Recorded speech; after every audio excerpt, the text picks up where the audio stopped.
Ya, jenis pajak selanjutnya ini adalah, pajak pertambahan nilai dan pajak penjualan atas barang mewah.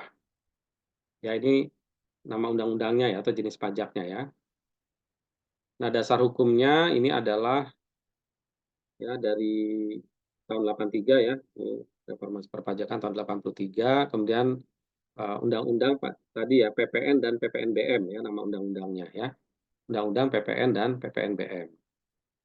Ya, berapa kali mengalami perubahan, 94, tahun 2000, tahun 2009, nah kemudian Undang-Undang Cipta Kerja, ya, berlaku November 2022 dan terakhir di Undang-Undang Harmonisasi Peraturan Perpajakan yang berlaku 1 April 2022. Nah, apa yang dimaksud dengan PPN? Ya, nah ini pajak. Kita pahami dulu pengertian PPN. Ya, pengertian dari PPN. Yang pertama, PPN itu adalah merupakan pajak tidak langsung. Ya.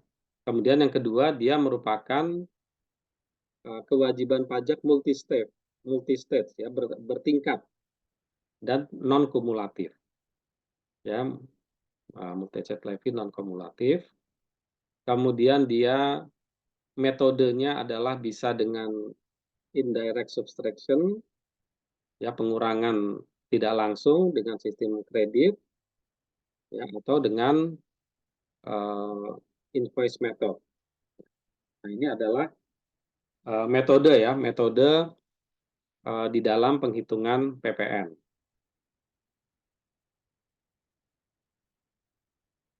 Kemudian karakter yang keempat itu adalah merupakan pajak atas konsumsi dalam negeri. Ya, konsumsi dalam negeri, tarifnya tunggal yang masih berlaku di Indonesia sampai sekarang. Kemudian non kumulatif ya, ini tadi sudah yang di poin kedua ya, non kumulatif, dan dia pajak objektif. Ya, jadi melihat objeknya ya. Nah, sekarang kita coba pahami satu persatu. Yang pertama, PPN adalah pajak tidak langsung. Nah, apa yang dimaksud dengan pajak tidak langsung? Ya, ya pajak tidak langsung ini artinya adalah bahwa penanggung pajaknya itu bukanlah uh, belum tentu orang yang membayarkan pajak gitu, atau pihak yang membayarkan pajak ya, misalnya seperti ini. Ya, ini ada penanggung jawab pajak itu penjual atau penjual barang kena pajak. Ya, ini kalau barang ya, kalau jualan barang yang dijual itu sebutannya barang kena pajak. Kalau jasa yang di perjualbelikan itu berarti pemberi jasa, JKP ya, jasa kena pajak. Ya. Nah, ini pemikul beban pajak, ya, pembeli atau penerima, pembeli BKP atau penerima JKP. Nah, maka ketika penanggung jawab pajak ini melakukan penjualan barang atau jasa, nah maka pembeli atau penerima jasa ini dia harus menyetorkan PPN. Ya, menyetorkan PPN ke penjual, kemudian penjual menyerahkan PPN-nya ke negara, menyetorkan PPN-nya ke negara. Nah, jadi ini penjual atau pemberi JKP ini ya mendapat tugas dari undang-undang untuk me, memungut ya pajak atau PPN dari pembeli atau penerima JKP. Ya, atau dalam beberapa kasus transaksi pembeli BKP atau penerima JKP ini bisa langsung menyetornya ke negara. Ya.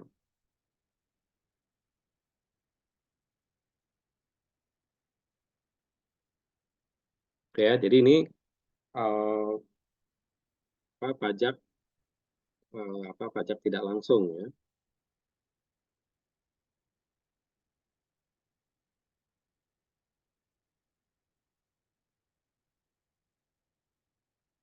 Ya, dalam hal pembeli sudah membayar harga barang jasa termasuk PPN kepada penjual, maka sama halnya dengan pembeli sudah menyetor PPN ke kas negara. Ya, jadi kalau di situ sudah harga sudah include PPN atau sudah termasuk PPN ya, itu berarti sudah pembeli sudah selesai kewajibannya ya dalam hal PPN. Ya. dalam hal penjual tidak memungut PPN dari pembeli, maka PPN merupakan tanggung jawab penjual. Nah, ini ya, jadi penjual ini kalau dia tidak memungut, ya, maka tanggung jawabnya penjual. Kenapa dia nggak mungut? Meskipun itu sebenarnya adalah pajak miliknya pembeli. Ya, ya. Nah, itu pengertian yang pertama. Nah, kemudian itu mekanismenya ya, mekanismenya pemungutan. Nah, kemudian ini tadi ya, bagaimana kita ini multi stage ya sebentar.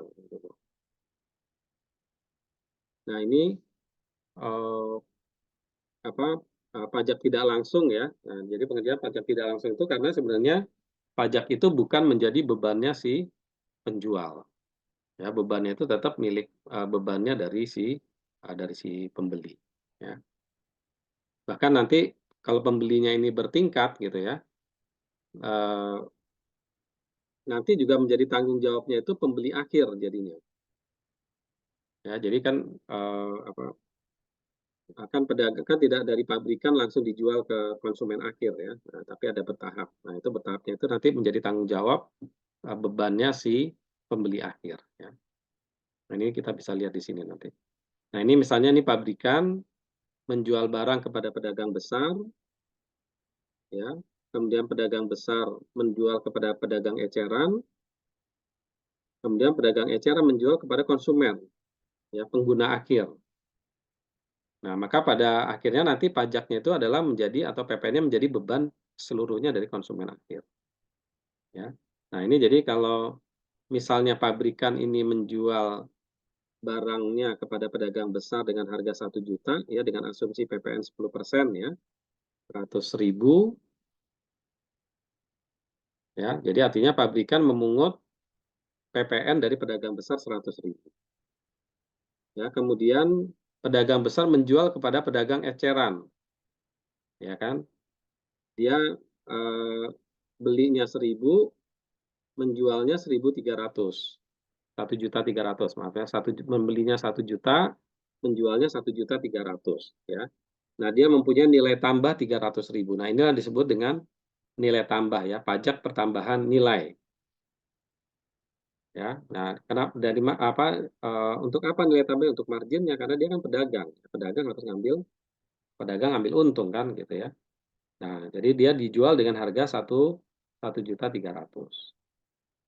ya. Maka kemudian pedagang besar ini ya mengambil atau memungut PPN. Berapa dia memungut PPN-nya? 130.000 ya, 10% ya. Ini asumsinya tarif PPN 10% ya. 1.300.000 kali 10%, maka dia pungut pedagang besar memungut PPN dari pedagang eceran 130.000. Kemudian pedagang eceran dia punya harga beli 1.300.000, kemudian dia ngambil untung nih nilai tambah 200.000. Ya, maka dia jual dengan harga 1.500.000. Jual dengan harga 1.500.000, ya, maka dia mungut PPN 150.000. Ya, gitu ya. Jadi ketika pedagang eceran ini jual, ini harganya berapa? 1,5 juta. Gitu. Ketika mau bayar, saya juga pungut PPN ya, jadi plus 150.000. Ya, plus 150.000. Ya, nah maka jumlah-jumlah ini ya yang ini multi stage ya, ini namanya multi stage. Ya, kewajiban pajak bertingkat. Ya. Nah, di dalam mekanisme ini ya nanti kita akan mengenal bahwa ketika pabrikan menjual kepada pedagang besar, ya pabrikan menjual kepada pedagang besar, ya dia memungut PPN 100.000, ya sehingga pedagang besar harus membayar kepada pabrikan itu 1.100.000. Nah, maka di sini pabrikan itu punya pajak keluaran ya, PK itu pajak keluaran sebesar 100.000. Ya. Ketika pedagang besar menjual kepada pedagang eceran, ya harga dia jualnya dengan harga 1.300.000, maka dia memungut kepada pedagang eceran 1.300.000 plus 130.000.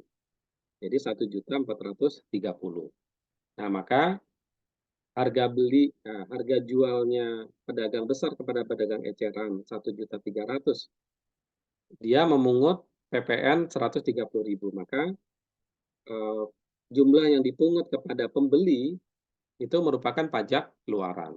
Nah, sementara jumlah yang dia bayar kepada penjual, pedagang besar kan membeli dari penjual pabrikan, ya kan? Dia sudah nyetor 100.000, betul ya? Pedagang besar ini sudah menyetor 100.000 ke pabrikan.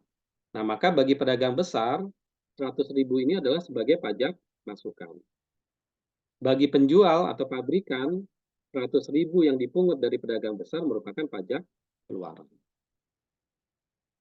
Ya, nah ini pajak keluaran bagi pabrikan, tapi pajak masukan bagi pedagang besar. Ya, demikian pula dengan pedagang eceran. Ya, pedagang eceran ke konsumen. Dia beli dari pedagang besar satu 1.300.000, itu adalah bayar PPN-nya 130.000, maka itu adalah sebagai pajak masukan. Ya, sebagai pajak masukan, sementara yang dia pungut dari konsumen 150.000 adalah sebagai pajak keluar.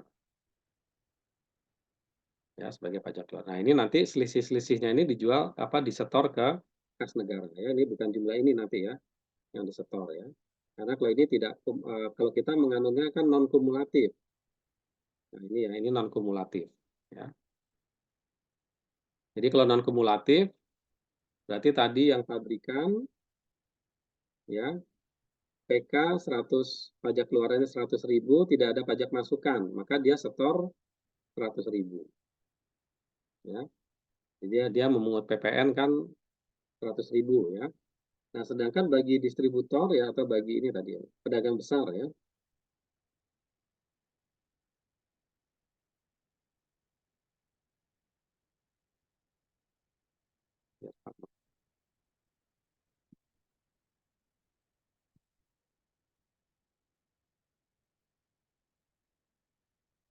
Oke ya, bagi pedagang besar ya, dia sudah dipungut 100.000 ya sebagai pajak masukannya. Betul ya? Nah, ini tadi Pak.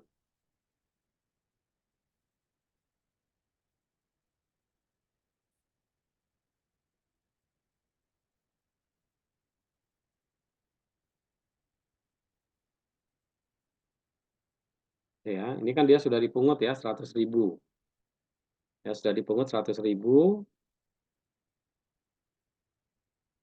Ya, sementara dia memungut dari pedagang eceran 130.000 sebagai pajak keluaran. Nah, maka pajak keluaran dikurangi pajak masukan itu ada selisih 30.000. Selisih ini yang disetor. Ya. Nah, jadi sampai dengan pedagang besar ya, jumlah penjualan itu kan 1.300.000 ya totalnya ya. Ya. PPN yang diterima oleh pemerintah ya 10% dari 1.300.000 ya, 100.000 dan 30.000. Nah, ini non kumulatif ya. Jadi jangan 100.000 disetor, 130.000 disetor. Ya, nanti kelebihan setor. Nah, dikurangi dulu dengan 30.000 100.000 ini. Ya, 100.000 yang sudah itu istilahnya 100.000 ini sudah disetor oleh pabrikan. Nah, ketika pedagang besar memungut 130.000 ke pedagang eceran, dia cukup menyetor selisihnya ya 30.000. Ya, di store. Kemudian pedagang eceran ya ini juga memungut 150.000 dari konsumen akhir. Ya, sementara dia tadi sudah menyetor 130.000 sudah dipungut ya 130.000 oleh pedagang besar. Ya, perhitungkan yang sudah dipungut.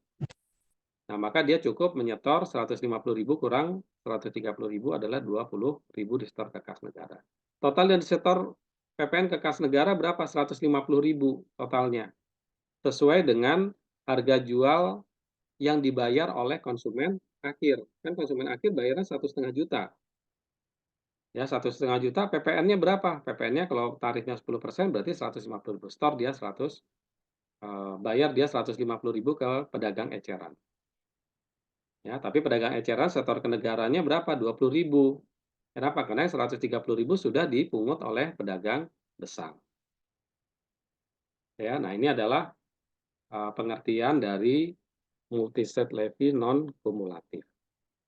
Ya, jadi dalam PPN itu ya selama mekanisme pajak masukan dan pajak keluarnya itu terpenuhi, ya sebenarnya ini tidak ada eh, hanya uang numpang lewat di perusahaan itu. Ya, sebenarnya hanya uang numpang lewat dan secara akuntansi dia tidak masuk ke dalam perhitungan laba rugi. Ya, tidak masuk dalam perhitungan laba rugi. Ya, kecuali nanti ya hal-hal lain misalnya oh PPN-nya tidak bisa dijadikan pajak masukan ya berarti dia menjadi cost. Ya, kita sudah beli beli barang, sudah bayar nih pajak masukannya. Ya ini ya misalnya ya pedagang besar sudah beli 1 juta kemudian bayarnya plus PPN yang dipungut jadi 1.100.000 tapi kemudian eee, tidak bisa menjadi pajak masukan ya dengan alasan tertentu ya, maka dia menjadi harga pokok. Ya kalau di sini kan pedagang ini kan berarti harga pokoknya dia berapa harga pokoknya? Ya harga pokoknya dia adalah 1 juta barang yang diberi, bukan 1.100.000 yang dibayar. Ya, tapi 1 juta yang dibeli. Di harga jual dia 1.300.000. Berarti dia punya laba laba kotor 300.000. Ya, nah ini adalah eh, jadi sebenarnya kalau mekanismenya dipenuhi, ya, dia tidak mempengaruhi keuangan perusahaan ya karena uang numpang lewat. Ya. Sampai sini ada pertanyaan untuk pengertian PPN? Ya, lanjut dulu ya. Nanti silakan kalau ada yang mau bertanya ya. Kemudian yang ketiga, ya, sistem pemungutan PPN. Ya, sistem pemungutan PPN. Ya, sistem pemungutan ini ya ada yang model nilai tambah. Ya, seperti tadi ya. Harga belinya 900.000, 900 misalnya. Ya, kemudian eh, ini pabrik ya misalnya. Pabrik beli bahan baku, beli bahan pembantu dan bahan lain-lain 900. Kemudian masuklah kepada proses produksi. Dalam proses produksi itu ada upah, ada penyusutan, ada bayar bunga ya karena dia misalnya atau sewa gitu ya. Dan kemudian dia memasukkan laba. Nah, sehingga jumlahnya 1.100. Maka kemudian dia ini karena dia menjual ya berarti dia memasukkan unsur laba sebagai nilai tambah. Ya, jadi ini penyusutan, bunga sewa, gaji upah dan biaya-biaya lain plus laba usaha itu adalah merupakan nilai nilai tambah. Harga jualnya 2.000. Ya, jadi ada nilai tambah 1.100 ya. Nah, kalau subtraction method ya. Nah, ini ya, metode subtraksi ya pengurangan ya, berarti PPN-nya berarti ya, PPN-nya ini berarti ini langsung ya, langsung dikurangkan gitu ya maksudnya ya. Pengurangan itu langsung. Berarti berapa selisihnya? Nah, itulah menjadi PPN ya. Kalau metode penambahan ya berarti penambahannya berapa ya. Penambahannya berapa ya kalau ini kurangan aja ya. Nah, kalau subtraksi berarti harga jual berapa dikurangi harga beli langsung dihitung PPN ya. Oh, harga jual sekian, harga belinya 2.000, harga belinya 900 berarti PPN-nya selisihnya 1.100 berarti PPN-nya 10%. Ya, kalau metode penambahan ya, penambahannya berapa? Maka penambahannya itu yang dikenakan PPN ya. Nah, kemudian ada yang namanya indirect method ya atau credit method ya. Harga jualnya dihitung PPN, harga beli dihitung PPN, kemudian diselisihkan. Ya, ini yang digunakan oleh Undang-Undang PPN di Indonesia. Ya, bukan ini. Bukan subtraction method, ya, bukan addition method, tetapi credit method atau indirect subtraction method. Ini yang digunakan. Jadi kita kalau jual, hitung PPN-nya, kalau beli hitung PPN-nya, nanti dikurangin aja, gitu ya. Nah, kalau ini kan nggak muncul, pajak penjualannya nggak muncul, pajak pembeliannya nggak muncul. Ya, yang muncul adalah net-nya. Kalau addition method yang muncul penambahannya. Ya, ini hanya metode saja dalam teori PPN. Ya, Indonesia menggunakan undang-undang PPN di Indonesia menggunakan kredit method. Oke, kemudian PPN ini adalah pajak atas konsumsi dalam negeri. Ya, artinya kalau konsumsi ya berarti pembelian barang dan jasa. Ya, pembelian jalan jasa ya. Ya, jadi konsumsi ya, nama konsumsi itu pembelian, jual beli, bukan atas kegiatan bisnis.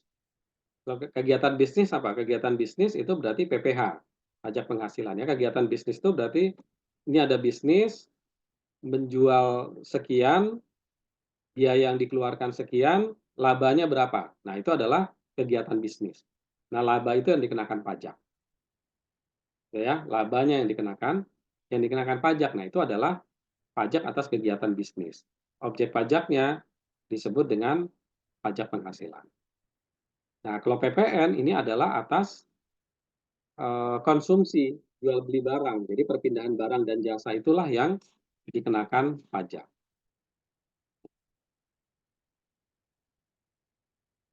Nah, pemikul beban pajak adalah konsumen. Ya, seperti tadi eh, multi stage ini ya. Nah, multi stage ini kan total pajak yang disetor ke negara adalah 150.000 berasal dari setoran pabrikan 100.000, setoran pedagang besar 30.000, dan setoran pedagang eceran 20.000.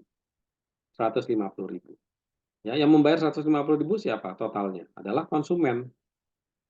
Ya, karena dia membeli dengan harga 1,5 juta. Ya, jadi ini adalah beban pajaknya ini ada di konsumen sebenarnya. Ya, di pabrikan, pedagang besar, pedagang eceran ini numpang lewat. Gitu ya, kira-kira seperti itu.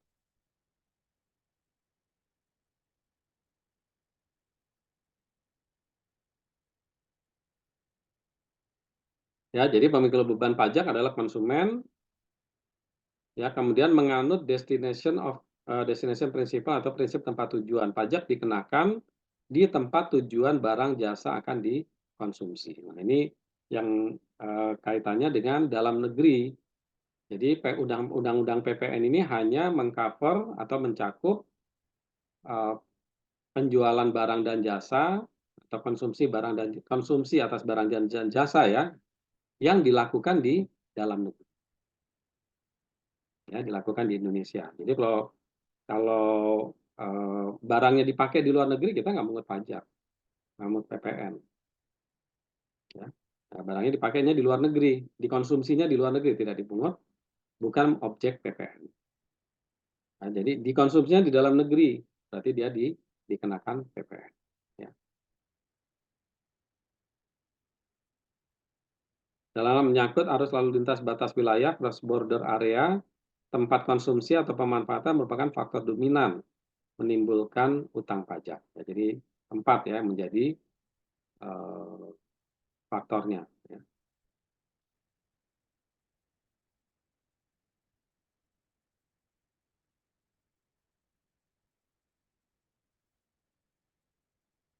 Ya, pajak dikenakan di tempat tujuan barang dan jasa dikonsumsi atau dimanfaatkan. Ya, dimanfaatkan ini istilah untuk jasa ya, untuk jasa. Ya, ini misalnya,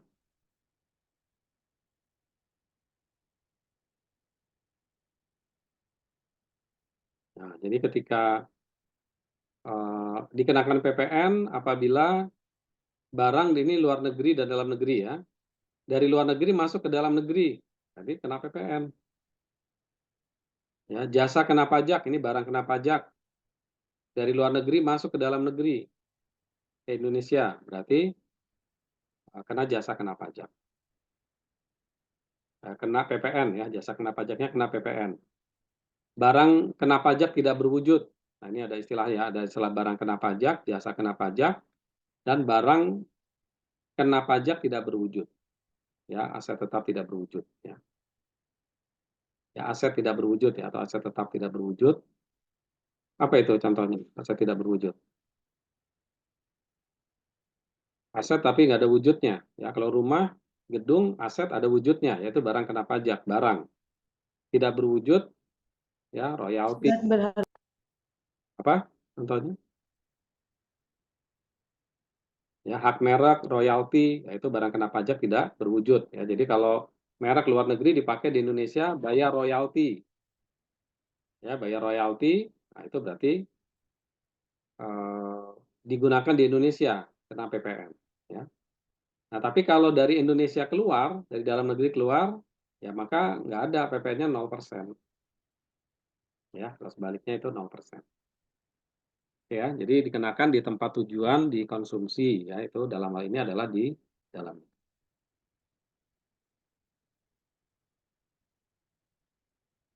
Ya, BKP produksi dalam negeri, ya nanti ada istilah dalam daerah pabean.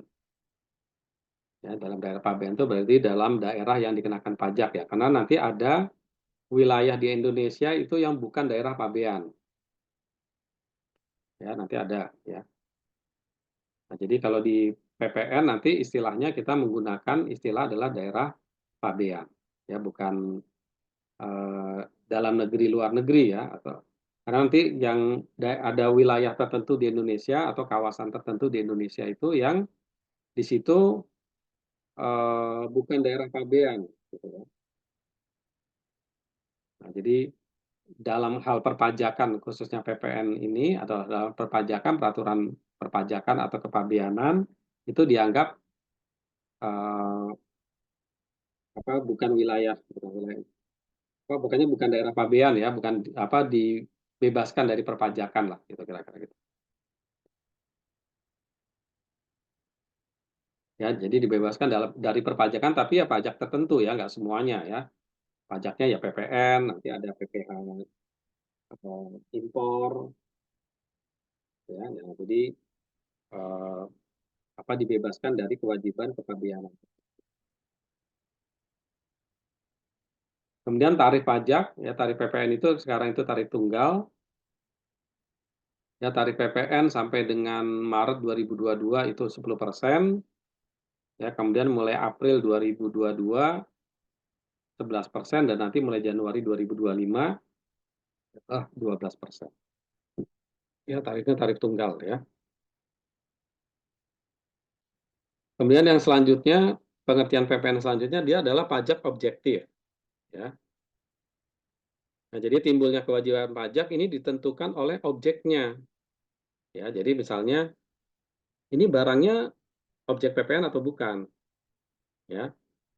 Ini jasanya objek PPN atau bukan? Ini barang tidak berwujudnya objek PPN atau tidak?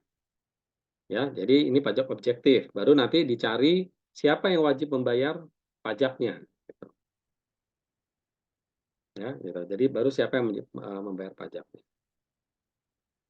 Oke. Ya, kalau PPh gimana? Kalau PPh ini subjek pajak dalam negeri. Ya, subjek pajak dia harus bayar pajak kalau dia punya objek pajak. Gitu ya.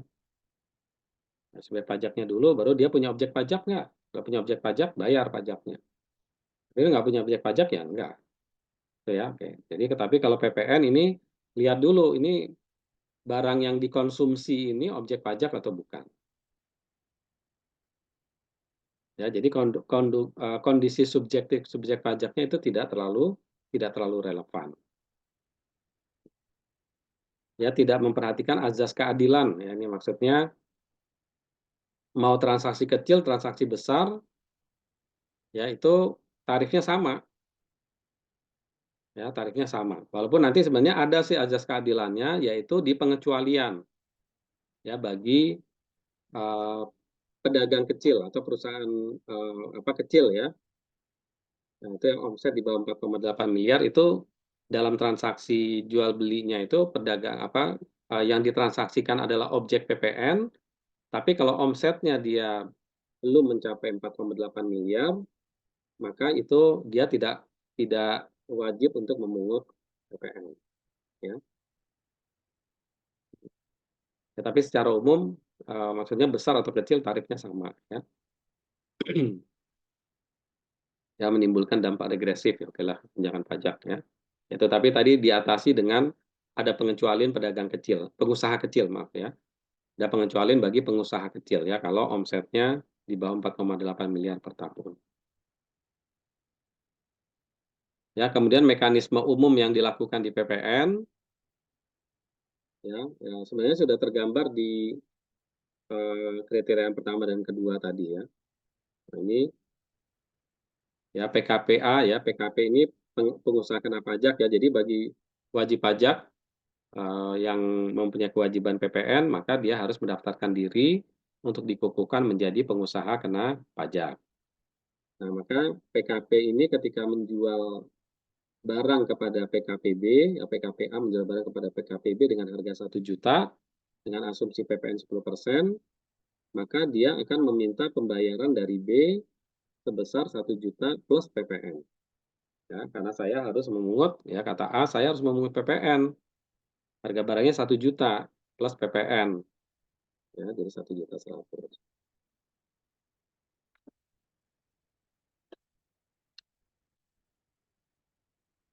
Ya, kemudian PKPA menerbitkan faktur pajak sebagai bukti pemungutan PPN.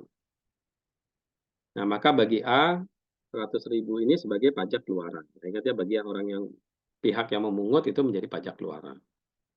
Ya, bagi B, 100.000 ini menjadi pajak masukan. Ya. Kemudian B menjual lagi barang tersebut ke PKPC. Nah, maka sama PKPB menerbitkan faktur pajak 120.000. Ya, maka PKPC membayar kepada PKPB 1.200.000 plus PPN 120.000. Maka 120.000 ini bagi B itu menjadi pajak keluaran. Bagi C dia menjadi pajak masukan. Ya. Nah, berapa yang harus disetor oleh B ke negara?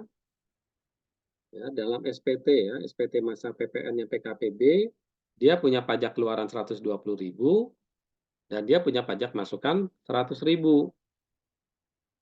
Ya, hasil pembelian barang dari A. 120.000 hasil penjualan barang ke C.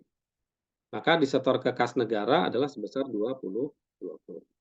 Nah, inilah dimaksud dengan tadi ya, pengkreditan pajak masukan atau indirect subtraction method atau credit method. Ya.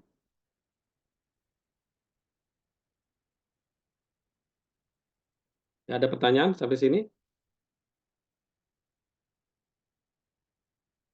Tidak, Pak. Ya, ini mekanisme PPN. Ya, jadi PPN adalah merupakan pajak atas konsumsi dalam negeri yang dikenakan terhadap setiap tingkat penyerahan barang kena pajak atau jasa kena pajak, ya multi stage level. Ya, PPN bersifat non kumulatif walaupun dikenakan pada setiap tingkatan penyerahan kena gitu ya. Tapi kan kita bisa lihat tadi ya, yang disetor ke negara hanya selisihnya. Ya, jadi PPN hanya dikenakan terhadap value added atau penambahan nilainya saja dan pemungutannya menggunakan sistem kredit method dengan sarana faktur pajak.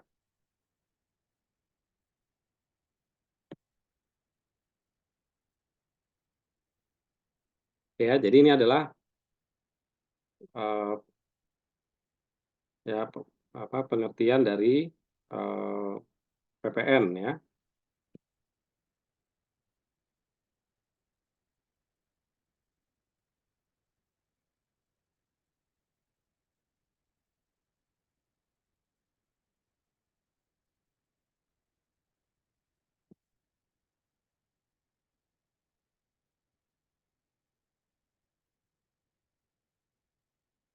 Baik, sampai sini mungkin ada pertanyaan untuk PPN. Ini baru pengantar ya, pengertiannya dulu untuk PPN. Ya, jadi kita pahami dulu pengertian PPN ya, karena mungkin kadang-kadang kita banyak salah memahami ya, seolah-olah PPN itu adalah menambah jadi, dari kesimpulan ya bisa saya tambahkan ya, jadi PPN itu dia tidak, apabila mekanismenya diikuti ya, diikuti dengan baik itu, tidak terkait nanti PPN itu dengan, eee, kos gitu ya, tidak terkait dengan laba rugi lah katanya itu ya. Secara umum dia, eee, kewajiban-kewajiban PPN itu di luar laporan laba rugi. Ya kecuali tadi ya ada PPN masukan tidak dapat dikreditkan dan sebagainya gitu ya, itu tapi secara umum ya, apa PPN itu ya, tugas yang dititipkan oleh undang-undang kepada wajib pajak gitu ya. Nah penanggungnya siapa? Penanggung pajak realnya nanti ya si konsumen.